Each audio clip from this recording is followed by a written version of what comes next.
తాజాగా తెలంగాణలో జరుగుతున్నటువంటి ఏసీబీ దాడుల్లోని లంబాడి వర్గానికి చెందిన వాళ్ళనే ముఖ్యంగా టార్గెట్ చేస్తున్నారని చెప్పేసి లంబాడి ఆత్మగౌరవ వేదిక అదేవిధంగా ఓయూ జేఏసీ చైర్మన్ అయినటువంటి కరాటే రాజు గారు పోరాడుతున్నారు. అసలు ఈ పోరాటం దేనికి? అదేవిధంగా ఏసీబీ దాడుల్లో కేవలం నాయకులు కమ్యూనిటీకి చెందిన వాళ్ళనే టార్గెట్ చేయడం ఒక ముఖ్య ఉద్దేశం ఏంటని మీరు భావిస్తున్నారు? ఈరోజు తెలంగాణ రాష్ట్ర ఏర్పాటులో ప్రముఖ పాత్ర పోషించిన వాళ్ళం మేము. ఆనాడు ఇదే ఉద్యమ వేదికగా ఆనాడు లాఠీలకు, తూటాలకు, పారామిలిటరీ బలగాలకు, పోలీసులకు దేనికి భయపడకుండా తెలంగాణ రాష్ట్రం రావాలని కోరుకున్న దాంట్లో మేము ఆనాడు కేసులు అన్నీ కూడా జైలపాల జీవితాన్ని గడిపినటువంటి వాళ్ళం మేము. తెలంగాణలో లంబాడీల పాత్ర చాలా గొప్పగా ఉన్నది. ఆనాడు ఠాను నాయక్ వీరమరణం పొందిండు. ఆ తర్వాత తెలంగాణ ఉద్యమంలో 8 మంది లంబాడీలు వీరమరణం పొందిరు. దాని తర్వాత తెలంగాణ రాష్ట్ర అభివృద్ధిలో కేసీఆర్ గారు ఉన్నప్పుడు రేవంత్ రెడ్డి గారు ఉన్నప్పుడు కానీ మా అధికారులు, మా లంబాడి జాతి ఈరోజు విశేషంగా పనిచేసి ఈ రాష్ట్ర అభివృద్ధిలో కూడా తన వంతు పాత్ర పోషిస్తున్నారు. కానీ దురదృష్టవశాత్తు ఏంటంటే ఈరోజు లంబాడీలు కాంగ్రెస్ గవర్నమెంట్ రాగానే రేవంత్ రెడ్డి గారు కక్షపూరితతో, ఎందుకంటే తెలంగాణ రాష్ట్రంలో రాజకీయంగా వీళ్ళకి ఎదుగుదల ఆయనకు నచ్చడం లేదు. రేవంత్ రెడ్డి గారు అధికారం వచ్చిన వెంటనే లంబాడీల భూములు లాక్కోవడం, లగచర్ల ఘటన దేశం మొత్తం చూసింది. లంబాడి ఆడవాళ్లను హింసించడం, నానా రకాలుగా వాళ్ళను ఇబ్బంది పెట్టడం, ఆడవాళ్ళని చూడకుండా కూడా వాళ్ళ మానాలతో ఆడుకునే పరిస్థితి జరిగింది. భూములు లాక్కున్నారు, ఇంకా లాక్కోవడానికి ఇంకా ప్రయత్నం చేస్తూ ఉన్నాం. దాని తర్వాత తెలంగాణ రాష్ట్రంలో మేము 2014 నుంచి మొన్న కేసీఆర్ గారు దిగిపోయే వరకు కూడా మాకు ప్రతి క్యాబినెట్లో మాకు స్థానం ఉండేది, ప్రతి కార్పొరేషన్లో మాకు చైర్మన్లు ఉండేది, మాకు ట్రైకార్కు నిధులు ఉండేటివి, ప్రతి చోట మాకు ఆత్మగౌరవంతో ఉన్నటువంటి వాళ్ళం మేము. మా అధికారులు గౌరవంగా బతికిర్రు, మేము గౌరవంగా ఉన్నాం. మా తండాలు గ్రామ పంచాయతీలు అయినాయి, మాకు 12%, 10% రిజర్వేషన్ కల్పించిండు కేసీఆర్, అన్నీ చేసిరు. రేవంత్ రెడ్డి గారు చేవెళ్ళ ఎస్సీ డిక్లరేషన్ చేసి చాలా మాటలు ఇచ్చిండు, ఎస్టీలకు చాలా చేస్తాను. ఆయన చేయుడేమో దేవుడికి ఎరగా, కానీ ఓ 20-30 ఏళ్ల పాటు కింది నుంచి చిన్న ఏఈ నుంచి జీవితం ప్రారంభించి ఉన్నత స్థానంకి వెళ్ళిన తర్వాత వాళ్ళ తల కొట్టేసినట్టుగా ఎక్కడ కూడా రెడ్ హ్యాండెడ్గా దొరికిన వాళ్ళు కార్మికులు, అవినీతి చేస్తూ రెడ్ హ్యాండెడ్గా దొరికినటువంటి వాళ్ళు కాదు. కావాలని చెప్పేసి వాళ్ళను భయభ్రాంతులకు గురి చేసి వాళ్ళపైన దాడులు చేసి, వాళ్ళని ఏసీబీ ట్రాపులు చేసి, ఇంట్లపైన దాడులు చేసి వాళ్ళ జైలుకు పంపిస్తున్నటువంటి పరిస్థితి. తెలంగాణ రాష్ట్రంలో రేవంత్ రెడ్డి గారు చాలాసార్లు ఏం చెప్పారంటే, లంబాడీలు లేకపోతే నేను లేను, లంబాడీ ఓట్లు లేకపోతే నేను లేను అని చెప్పేసి మాట్లాడినటువంటి రేవంత్ రెడ్డి గారు రాగానే ఏం చేయాలి? లంబాడీలకు మీరు ఇచ్చినటువంటి మాట ప్రకారం అన్నీ కల్పించాల్సింది పోయి ఈరోజు లంబాడీలను మీరు వాళ్ళకు తీవ్రంగా వేటాడినట్టుగా లంబాడీలని టార్గెట్ చేసుకొని వాళ్ళని మంత్రి పదవి ఇవ్వలేదు, వాళ్ళని కార్పొరేషన్ డబ్బులు ఇవ్వలేదు, వాళ్ళని చెప్పినటువంటి మాటలు ఇవ్వలేదు. అందులో భాగం మళ్ళీ మా అధికారులందరినీ కూడా దాడులు చేసి జైలుకు పంపిస్తూ ఉన్నారు.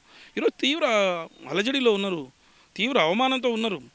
మేము కాంగ్రెస్ పార్టీ వస్తే ఇందిరమ్మ రాజ్యం వస్తుంది, లంబాడీల రాజ్యం వస్తుంది, లేకపోతే బడుగు బలహీన వర్గాల రాజ్యం వస్తుంది అని చెప్పి శాసించినటువంటి లంబాడీలకు ఈరోజు తీవ్ర నిరాశన ఎదురవుతుంది.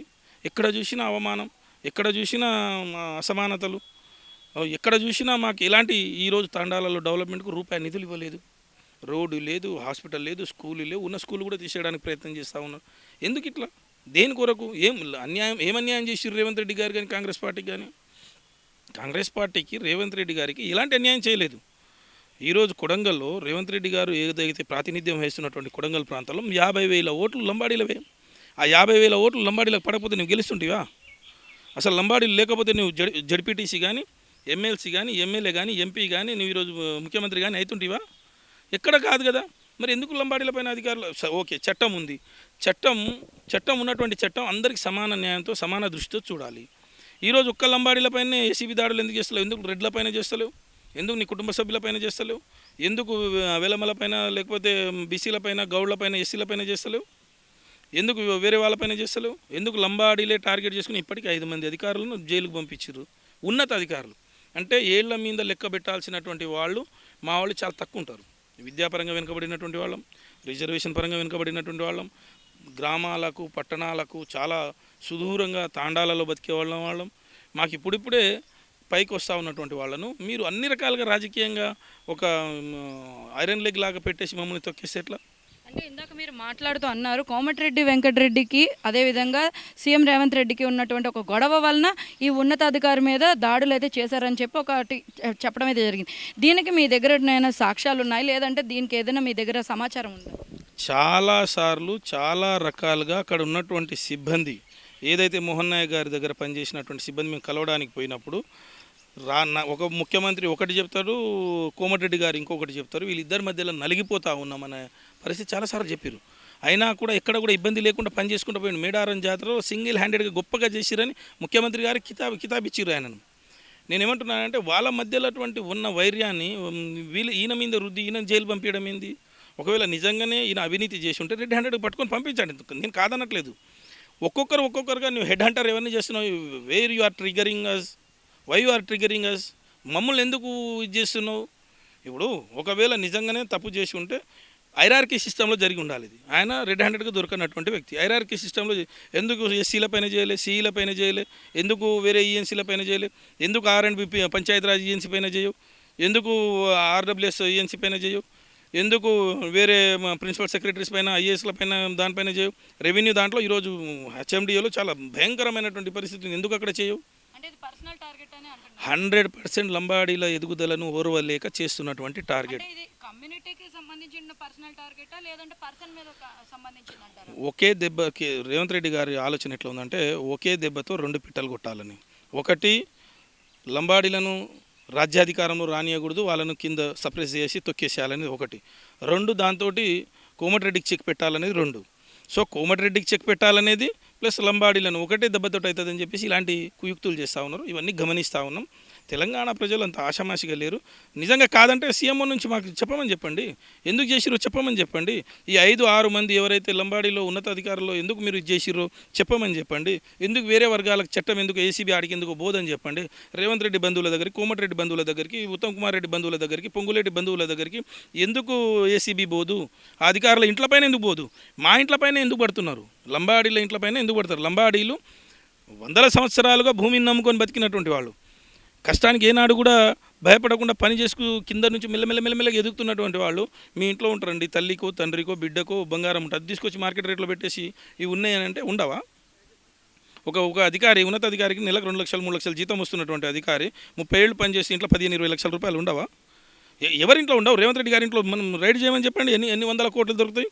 రేవంత్ రెడ్డి బంధువుల ఇంట్లో మీద రైడ్ చేయమని చెప్పండి, ఎన్ని వందల కోట్లు జరుగుతాయి. అంటే ఇప్పుడు మోహన్ నాయక్ గారు తన దగ్గర ఉన్నటువంటి ఆస్తులకు కానీ ఆ బంగారానికి వాటికి ఏమైనా ప్రూఫ్లు చూపించడం, అంటే తన ఆస్తి తన తాలూకా సంబంధించిన ప్రాపర్టీ అనే ఏమైనా ప్రూఫ్లు చూపించడం జరిగిందా?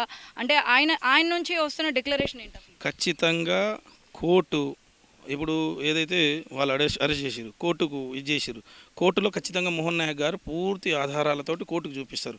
ఇప్పుడు కోర్టు ఫైనల్ డిసిషన్ కాబట్టి ఆ ఆస్తి ఎక్కడికి వెళ్ళి వచ్చింది, అది ఎక్కడి నుంచి తీసుకొచ్చిర్రు, అది ఎన్ని సంవత్సరాలకి వెళ్ళి వస్తుంది, వాళ్ళ బిడ్డవా, వాళ్ళ కొడుకులవా, వాళ్ళ బంధువులా, వాళ్ళు ఎట్లా ఇన్కమ్ ట్యాక్స్ చూపించుకోలేదా? ఒక ప్రభుత్వ ఉద్యోగిగా ఇన్కమ్ ట్యాక్స్లో చూపించుకోవాలి ఎంత ఉందనేది.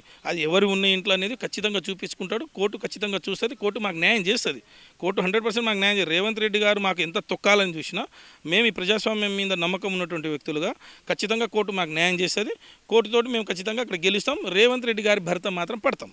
అంటే మనకేంటంటే చాలామంది ప్రజలు చెప్తుంది కూడా ఏంటంటే ఎవరైతే అగ్రకులాల్లో ఉన్నటువంటి అధికారులు ఏసీబీకి పట్టుబడినా వాళ్ళ మీద ఎటువంటి కేసులు బనాయించకుండా వాళ్ళు బయటికి రావడం జరుగుతుంది.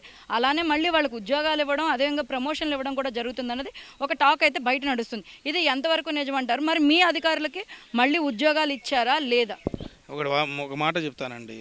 ప్రతి సంవత్సరం ఏసీబీ అధికారులు ఇప్పటివరకు 2023 రేవంత్ రెడ్డి గారు డిసెంబర్ ఎక్కినప్పటి నుంచి ఇప్పటి వరకు ఎంతమంది అధికారులపైన ఏసీబీ దాడులు చేసిరు, ఎంతమంది అధికారులు దాంట్లో దళితులు ఉన్నారు, ఎస్సీలు ఉన్నారు, ఎస్టీలు ఉన్నారు, ఎంతమందికి రిటర్న్ ఉద్యోగాలు ఇచ్చారు అనే దాంట్లో లేరు. అదే ఓసీలలో, రెడ్డిలలో రిటైర్డ్ అయిపోయినా వాళ్ళని మళ్ళీ తీసుకొని ప్రభుత్వ సలహాదారులుగా పెట్టి వాళ్ళతో రాజ్యం నడిపిస్తూ ఉన్నారు. కానీ లంబాడి బిడ్డలకు ఎవరైతే ఇప్పుడు హరిరామ్ గారు ఉన్నారు కాళేశ్వరంలో, ఆయనకి ఎందుకు ఇవ్వలేదండి? మళ్ళీ ఎందుకు కిషన్ నాయక్ గారికి ఇవ్వలేదు? రామచంద్ర నాయక్ ఎందుకు ఇవ్వలేదు? ఈరోజు మోహన్ నాయక్ ఎందుకు టార్గెట్ చేసిర్రు? ఈరోజు సిఐలు, మా ఎస్ఐలు, మా ఎక్సైజ్ దాంట్లో పనిచేస్తున్న వాళ్ళు కానీ మా ల్యాండ్ ఆర్డర్లు పనిచేస్తున్న వాళ్ళకి ఎంతమందిని టార్గెట్ చేసి కొట్టలేదండి? వాళ్ళకి ఎందుకు మళ్ళీ ఉద్యోగాలు ఇస్తలేవు? అంటే రెడ్డిలకు మాత్రమే కరెక్ట్గా రాజ్యమా? ఇది రెడ్డిల రాజ్యమా? ఏమన్నా కాదు కదా. నేనేమంటున్నా ఒక విషయం చెప్తున్నానండి. ఎప్పుడైనా దేశంలో సిబిఐ ఈడీలు ఇప్పుడు అమిత్ షా గారు లేకపోతే గౌరవ పెద్దలు మోడీ గారి చేతిలో పనిచేస్తూ ఉన్నాయి. ఏదైనా వేరే రాష్ట్రాల మీద పోతే ప్రతిపక్ష నాయకులపైన కానీ లేకపోతే వాళ్ళ అధికారంలో లేనటువంటి రాష్ట్రంలో వాళ్ళు అక్కడ ఉన్నటువంటి మంత్రులపైన దాడులు చేస్తున్నారు. మరి ఇక్కడికి వచ్చేందుకు దాడులు చేస్తలేవు. ఒకవేళ సిబిఐ ఈడీ ఇన్కమ్ ట్యాక్స్ వచ్చినా ఎందుకు లంబాడి అధికారులు జీవన్ లాల్ లాంటి వాళ్ళకి అరెస్ట్ చేసిరు? ఆ రోజు ఒక్క రూపాయి కూడా 4,500 రూపాయలు దొరికినాయి ఆయన ఇంట్లో. ఐఆర్ఎస్ అధికారి ఇన్కమ్ ట్యాక్స్ కమిషనర్ అయినటువంటి జీవన్ లాల్ గారి ఇంట్లో 4,500 రూపాయలు దొరికినాయి. మరి ఎక్కడ ఎందుకు సిబిఐ వాళ్ళు తెలంగాణ రాష్ట్రానికి వచ్చి అరెస్ట్ చేసిరు? మరి మీ అదే పొంగులేటి పైన దాడి చేసినప్పుడు ఆ సిబిఐ కానీ ఈడీ కానీ ఇన్కమ్ ట్యాక్స్ కానీ ఇప్పటివరకు ఎందుకు ఆయన పైన కేసు పెట్టలేదు? ఆయనకు ఎందుకు అరెస్ట్ చేసి పంపించలేదు? ఇది చాలా ఘోరంగా కుట్ర జరుగుతూ ఉంది. ఏసీబీ అనేది ముఖ్యమంత్రి గారు సంతకం చేస్తేనే ఏసీబీ అధికారులు సంబంధిత శాఖ అధికారులపైన దాడి చేసే అవకాశం ఉంటుంది. ఈ ఉన్నత స్థాయి అధికారులు అంటే ఈఎన్సీ ఇంజనీరింగ్ చీఫ్ అలాంటి వ్యక్తులపైన దాడి చేయాలి, ఆ ఇంటిపైన దాడి చేయాలంటే ముఖ్యమంత్రి ఆ ఫైల్ పైన సంతకం చేయాల్సి ఉంటుంది. 1. 2, సిబిఐ కానీ ఈడీ కానీ లేకపోతే ఇన్కమ్ ట్యాక్స్ కానీ దాడి చేయాలంటే అది కేంద్ర ప్రభుత్వ పరిధిలో ఉంది. కేంద్ర ప్రభుత్వ పరిధిలోని దానికి కూడా తెలంగాణ రాష్ట్రానికి గతంలోనే నేను రేవంత్ రెడ్డి రానియను, అసలు సిబిఐ ఎట్లా కాలు పెడుతుందో చూస్తా నా తెలంగాణ రాష్ట్రంలో అని చెప్పేసి మాట్లాడిండు. మరి ఇదే సిబిఐ ఈడీలు ఇన్కమ్ ట్యాక్స్లు తెలంగాణ రాష్ట్రానికి ఎట్లా వచ్చినాయి? వచ్చి ఏం పని చేసినాయి? రేవంత్ రెడ్డి గారి పైన కేసు పెట్టలేదు, మంత్రులపైన కేసు పెట్టలేదు, అదే లంబాడి బిడ్డ పైన కేసులు పెట్టి జైలు పంపించారు. జనరల్గా ఇప్పటివరకు మనం చూసింది ఏంటంటే ఉత్తరప్రదేశ్కో మన వెస్ట్ బెంగాల్ దీదీ గారి దగ్గరనో లేకపోతే ఢిల్లీ కేజ్రీవాల్ గారి దగ్గరనో రాజస్థాన్లోనో కానీ కేంద్ర ప్రభుత్వ సంస్థలు కేంద్ర ప్రభుత్వం అక్కడ ఎవరైతే మాట వినని ప్రతిపక్ష నాయకులపైన దాడులు చేస్తారో ఈ దాడులకి ఈ సంస్థలను దర్యాప్తు సంస్థలను ఉపయోగించుకుంటారు. కానీ దురదృష్టవశాత్తు ఏంటంటే గల్లీలో బీజేపీ లాగా గల్లీలో ఫైట్ చేస్తున్నట్టు నటించి ఢిల్లీలో బీజేపీని నెత్తిన పెట్టుకొని తిరుగుతున్నటువంటి రేవంత్ రెడ్డి ఢిల్లీలో పనిచేస్తున్నటువంటి దర్యాప్తు సంస్థలను కూడా తీసుకొచ్చి లంబాడీలను టార్గెట్ చేయించిండు. అంటే దీంట్లో అర్థం ఏమవుతుంది? అర్థమైన వాళ్ళకి చాలా అర్థమవుతుంది. అంటే రేవంత్ రెడ్డి గారు బీజేపీని నెత్తిన మోసుకొని తిరుగుతున్నాడు, కాంగ్రెస్ని మోసుకొని తిరుగుతూ ఉన్నాడు, ఇక్కడ లంబాడీలను పైకి రానియకూడదని ఆలోచనలో ఉన్నాడు. ఎందుకు పైకి రానియకూడదని కుట్ర బంతున్నారంటే లంబాడీలు జనాభా పరంగా పైకి వస్తూ ఉన్నారు, లంబాడీలు విద్యా పరంగా పైకి వస్తున్నారు, లంబాడీలో రాజకీయ చైతన్యం పెరుగుతుంది, లంబాడీలు రేపు రాజ్యాధికారం తీసుకునే అవకాశం ఉంది, వీళ్ళని ఇక్కడే తొక్కాలి, వీళ్ళ అభిమానాన్ని ఇక్కడనే సంపాలి అంటే రాజ్యం తలుచుకుంటే ఎవరినైనా ఎక్కడైనా ఓ పిచ్చి కుక్కగా తయారు చేయాలని కుట్ర బంతా ఉన్నాడు. దాంట్లోనే చేస్తూ ఉన్నారు. ఇది ఖచ్చితంగా జరగనటువంటి పనిది. మా ఎదుగుదలను రేవంత్ రెడ్డి ఆపలేడు. మేము ఖచ్చితంగా ప్రజాస్వామ్యయుతంలోనే ఆయన మీద పోరాటం చేస్తాం. ప్రజాస్వామ్యయుతంగానే ఆయన పైన మేము ఖచ్చితంగా ఓటు ద్వారానే సమాధానం చెప్తాం. ఇప్పటికైనా ఆయన మా దయాదాక్షిణాలపైన మా ఓటు వల్ల రాజ్యాధికారంలో వచ్చినటువంటి వ్యక్తి ఇప్పటికైనా ఇలాంటి కుట్రలు మానుకోవాలని రిక్వెస్ట్ చేస్తూ ఉన్నాం. సో చూస్తున్నారు కదా, కేవలం లంబాడీ కమ్యూనిటీ చెందినటువంటి అధికారుల మీదే దాడులు జరుపుతూ లంబాడీ కమ్యూనిటీ యొక్క ఆత్మగౌరవాన్ని అయితే కూడా సీఎం రేవంత్ అయితే దెబ్బతీస్తున్నారని, ముఖ్యంగా ఓన్లీ లంబాడీ కమ్యూనిటీ నాయకుల అధికారుల మీదే కాదు, ఏదైతే హయ్యర్ కేటగిరీలో హయ్యర్ క్యాస్ట్లో ఉన్నటువంటి రావుల మీద రెడ్డుల మీద కూడా దాడులు ఖచ్చితంగా జరపాలి, వాళ్ళ మీద కూడా యాక్షన్స్ తీసుకోవాలని చెప్పేసి అయితే కూడా లంబాడీ ఆత్మగౌరవ వేదిక వారు అయితే కోరడం జరుగుతుంది. ఇది ఇవాళ అప్డేట్. కెమెరామ్యాన్ సాయితో కీర్తి, 9+ న్యూస్.